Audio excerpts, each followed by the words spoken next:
Good morning student. पुनः आप सबों का फिर से मेरे क्लास में स्वागत है। नियमित कक्षाएं आप सबों का लेते आ रही हूँ। फिर से इसी रिलेटेड टॉपिक से आप सबों का हमारे क्लास में स्वागत है। आज का फिर नया शीर्षक है शारीरिक रूप से अपंग बच्चों के लिए शैक्षिक रियायतें व सुविधाएं क्या क्या होनी चाहिए। जो शारीरिक रूप से जो असमर्थ है, जो अशक्त बालक है, उनके लिए शैक्षिक रियायतें और सुविधाएं क्या क्या होनी चाहिए। अभी हमने शिक्षण विधियां देखा और शिक्षण विधियों के अंतर्गत अब कैसे सुविधाएं ये शारीरिक रूप से बाधित बालकों के लिए, बच्चों के लिए कैसी होनी चाहिए, इस संदर्भ में आज मैं आप लोगों के क्लास में चर्चा करूंगा। शारीरिक रूप से अपंग बालक भी समाज का क्या है, एक अभिन्न अंग है। ठीक है, तो अब इसी के अंतर्गत हम अपंग बालकों के लिए निम्न प्रकार से हम कैसे शिक्षा प्रदान करें, इस पर हम चर्चा करेंगे। तो आप लोग मुख्य बिंदुओं को लिख सकते हैं।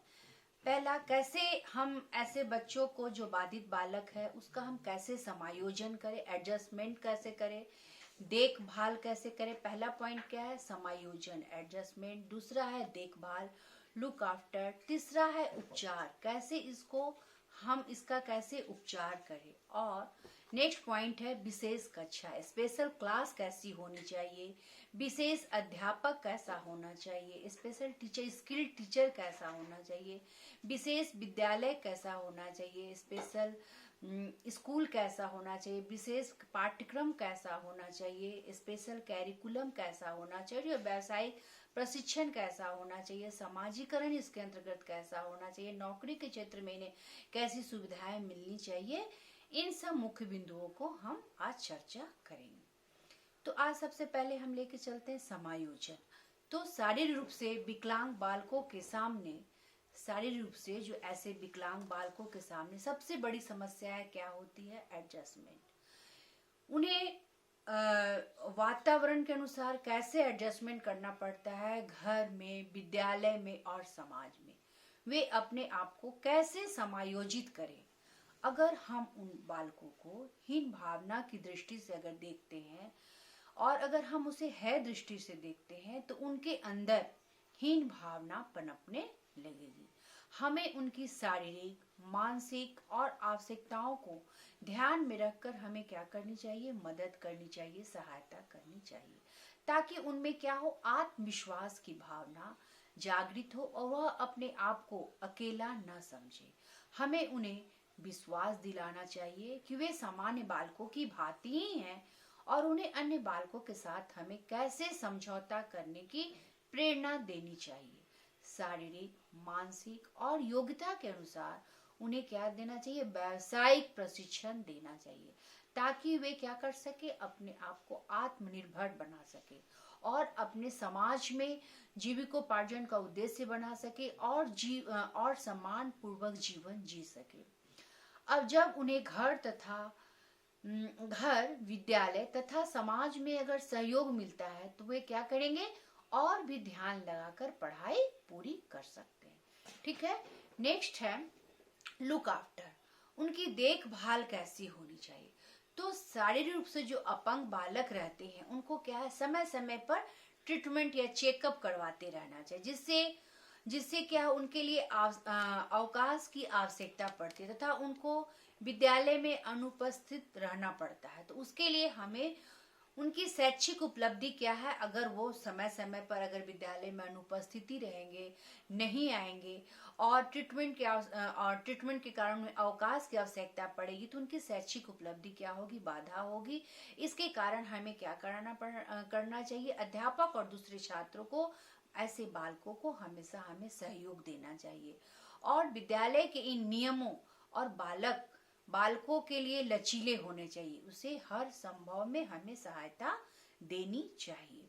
नेक्स्ट क्या है, स्पेशल क्लास। इन लोगों के लिए स्पेशल क्लास कैसी होनी चाहिए, स्पेशल कक्षा कैसे होना चाहिए, कैसा मैनेजमेंट होना चाहिए, कि शिक्षा शास्त्री और मनोवैज्ञानिकों का क्या मानना है कि शारीरिक रूप से जो ऐसे विकलांग बालक हैं और सामान्य बालकों के साथ जो शिक्षा प्रदान करनी चाहिए, ऐसे बालक क्या करते हैं, अपने जो सामान्य बालक है उन लोगों के साथ क्या है, वे उन लोगों के साथ समायोजित हो जाते हैं ताकि साधारण कक्षा में वांछित लाभ है ना, वांछित लाभ जो उनका है वे उन्हें उठा सके।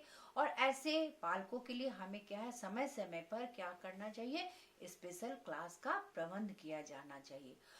स्पेशल क्लास के कारण क्या है, बीमारी के कारण स्कूल में जैसे कई दिन उनको छुट्टी लेनी पड़ती है, उनका शैक्षिक जो पठन पाठन का जो कार्य है वो नुकसान होता है, उसके कारण हमें सामान्य बालकों से क्या हो जाते हैं, पिछड़ जाते हैं। तो हमें पढ़ाई का नुकसान पूरा करने के लिए विशेष कक्षा लेकर उनकी शैक्षिक जो क्षतिपूर्ति है उनकी करती रहनी चाहिए।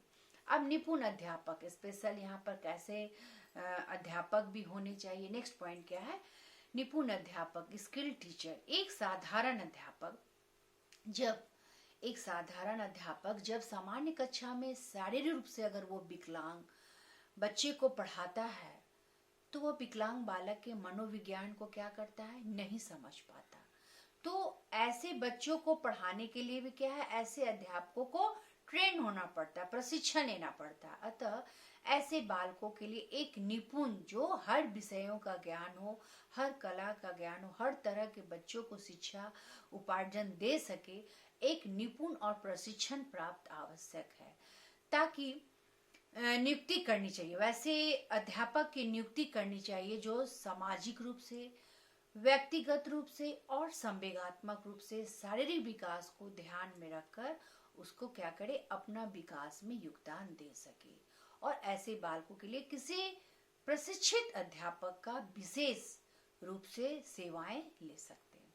ठीक है, यह आवश्यकता अनुसार विद्यालय में आकर इन बालकों को आवश्यकताओं को पूरा करने के लिए अपने निर्देशन में इन बालकों को शिक्षा प्रदान कर सके। अपने निर्देशन में ऐसे बालकों को है ना, जो शारीरिक रूप से अपंग बालक है, ऐसे बालकों को समय समय पर अपने निर्देशन के अनुसार बालकों को शिक्षा प्रदान कर सके। नेक्स्ट क्या है, स्पेशल स्कूल एवं स्पेशल विद्यालय। कैसा होना चाहिए, जो कि यहाँ पर आकर लाभ उठा सके, शिक्षा का लाभ जो नहीं उठा पा सकते हैं। जैसे कुछ बालक जो है जो शारीरिक रूप से अपंग रहते हैं, अपाहिज रहते हैं, विकलांग रहते हुए शिक्षा का लाभ नहीं उठा पाते, तो उन्हें अतिरिक्त कक्षाओं में क्या है, यह विशेष या अतिरिक्त स्पेशल क्लास में पढ़ सकते हैं। उसको पढ़ाने के लिए हमें क्या है, एक विशेष विद्यालय की स्थापना करनी चाहिए। इन विद्यालयों की स्थापना में विकलांग बालकों के लिए क्या होनी चाहिए, आवश्यकताओं को, इनकी जो जरूरत की आवश्यकता है उनकी पूर्ति करने के लिए इनको समय समय पर इन आवश्यकताओं पर ध्यान देना चाहिए कि इन विद्यालयों में विशेष रूप से प्रशिक्षित अध्यापक हो, मनोवैज्ञानिक हो और मनोचिकित्सक हो और एक डॉक्टर का प्रबंध होना चाहिए। इन विद्यार्थियों में निम्नलिखित रूप से सुविधाएं अवश्य उपलब्ध होनी चाहिए। क्या क्या, जांच के लिए शारीरिक कक्ष होना चाहिए, फिजिकल थेरेपी रूम होना चाहिए ऐसे बालकों के लिए, डॉक्टरों के लिए दवाई का प्रबंध, डॉक्टर ऐसे बच्चों के लिए क्या करे, दवाई का प्रबंध होना चाहिए इन लोगों के लिए, व्यायामशाला कक्ष होनी चाहिए और समय समय पर मनोरंजन कक्ष की भी स्थापना होनी चाहिए ताकि इलाज के साथ साथ ऐसे बालकों का क्या हो सके, मनोरंजन भी हो सके। और विद्यालय के दरवाजे ऊंचे एवं अधिक चौड़े होने चाहिए, घुमावदार सीढ़ियां न होनी चाहिए, वहाँ क्या होनी चाहिए, लिफ्ट का प्रबंध रहना चाहिए। ऐसे बालकों के लिए हम विशेष सुविधाएं देंगे, विशेष कक्षाएं देंगे, तभी क्या है, ऐसे बालक विद्यालय आने पर रुचि दिखाएंगे। कुर्सी, मेज तथा दूसरा फर्नीचर बालकों की आवश्यकताओं को ध्यान में रखकर बनवाना चाहिए। पीने के पानी की टंकी ऊंचाई तथा सभी बालकों के कद के अनुसार होनी चाहिए। जो पीने का पानी है वे टंकी को सभी बालकों की क्या है, हाइट लंबाई के अनुसार हमें रखनी चाहिए ताकि उन्हें पानी पीने में कोई कठिनाई न हो। विद्यालय में एक विश्राम गृह या आराम कक्ष भी होना चाहिए कि ऐसे बालक खाली समय में वहां पर आराम भी कर सके। छात्रावास का भी, हॉस्टल का भी प्रबंध होना चाहिए ताकि उन्हें आने जाने में किसी प्रकार का कोई कठिनाई ना हो। विद्यालय में एक पुस्तकालय की भी स्थापना होनी चाहिए, लाइब्रेरी की भी, ताकि बालक वहां जाकर अपना ज्ञान को अर्जित कर सके। और नेक्स्ट पॉइंट है विशेष पाठ्यक्रम, स्पेशल कैरिकुलम। आमतौर पर देखा जाए तो क्या है, विकलांग बालकों को क्या किया जाता है, बार बार मतलब सामान्य बालकों के साथ ही पढ़ाया जाता है, ताकि वे अपने आप को अलग न समझे। तो उनको वही पाठ्यक्रम पढ़ना पड़ता है जो दूसरे सामान्य बालक पढ़ते हैं। तो कुछ बालकों की शारीरिक अपंगता, शारीरिक रूप से जो इतने अपंग रहते, इतनी अधिक होती है कि वे जो सामान्य पाठ्यक्रम है उसका लाभ नहीं उठा सकते। और यह आवश्यक बन जाता है कि उनकी आवश्यकता वो मानसिक स्तर को ध्यान में रखकर पाठ्यक्रम बनाया जाए। उनका जो मानसिक स्तर है, जो आईक्यू जो लेवल है, उसको हम उसी के आधार पे हम क्या करें, उसका कैरिकुलम, पाठ्यक्रम, पाठ्य विषय वस्तु को बनाया जाए, ताकि पाठ्यक्रम के साथ साथ उनकी लचीली उसको क्या करे, उसको पाठ्यक्रम के साथ साथ उसका विषय क्या है, उसका लचीला दिखनी चाहिए, और उसका परीक्षा भी लचीला होनी चाहिए, ताकि उसे किसी प्रकार का डर, भय, मानसिक तनाव ना हो। नेक्स्ट क्या है, व्यावसायिक प्रशिक्षण। हमेशा हमें उन्हें क्या करना चाहिए, व्यवसाय के रूप में ऐसे बालकों को क्या है, व्यावसायिक शिक्षा पर ज्यादा ध्यान देना चाहिए। शिक्षा के साथ साथ शारीरिक रूप से विकलांग बालकों जैसे मानसिक स्तर पर रखकर उन्हें उचित व्यावसायिक प्रशिक्षण देना चाहिए। जैसे ये प्रयोगशाला में काम, ये दिया बनाना, चटाई बनाना, माचिस बनाना, विभिन्न तरह की टोकरी बनाना।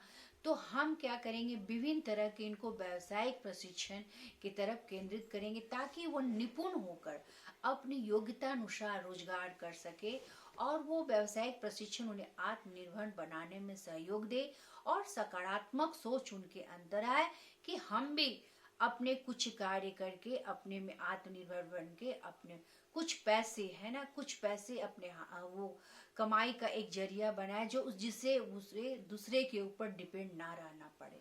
नेक्स्ट क्या है, समाजीकरण। तो समाज में प्राय विकलांग बालकों को क्या देखा जाता है, हे दृष्टि से, है ना, हीना की दृष्टि से देखा जाता है, जिसमें हीन भावना का विकास होता है। उससे उसको क्या होती है, स्वाभिमान को ठेस लगती है। और यह हम हमेशा क्या करते, उसका सम्मान दे, ऐसे बालकों को क्या करे, सम्मान दे, और उनका मजाक न उड़ाए। घर, विद्यालय, समाज में समायोजित करने का हम ऐसे बालकों को समाज के अंतर्गत रह कर क्या करें, सहयोग दे, ताकि उनका समाजीकरण हो सके।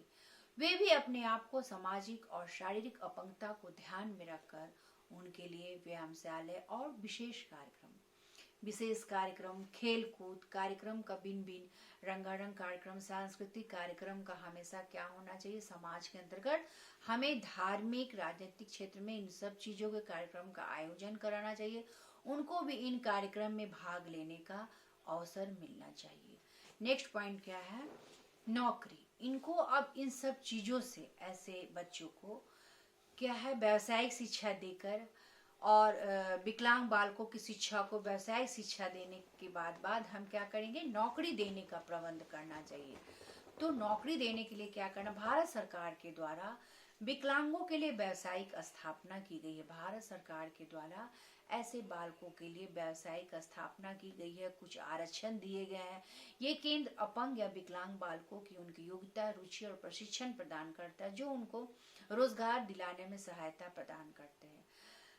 राष्ट्र स्तर पर नहीं वरन अंतर्राष्ट्रीय ऐसे कार्य, राज्य स्तर पर नहीं वरन अंतर्राष्ट्रीय स्तर पर भी कार्य हो रहे हैं।